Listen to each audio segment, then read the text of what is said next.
Sabi dito raw, kasi safe. Gusto ko nang mamatay ngayong gabi dito na para sa Pilipino. Kaya, saan man yung sniper ninyo, go ahead. I would be glad to die for the Filipino. Ngayong gabi na ninyo ako patayin. Kasi pag ako ang nanalo nakaupo, talagang papatayin ko kayo. At totoo yan.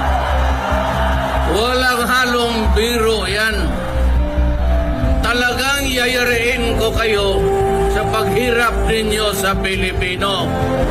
Galit ako sa inyo! Galit ako sa inyo! Sino ang tunay na nagsasakripisyo? Kung tatanungin niyo siguro si Mar Rojas, si Grace po, Vice President Binay, ang sasabihin nila, grabe ang hirap ng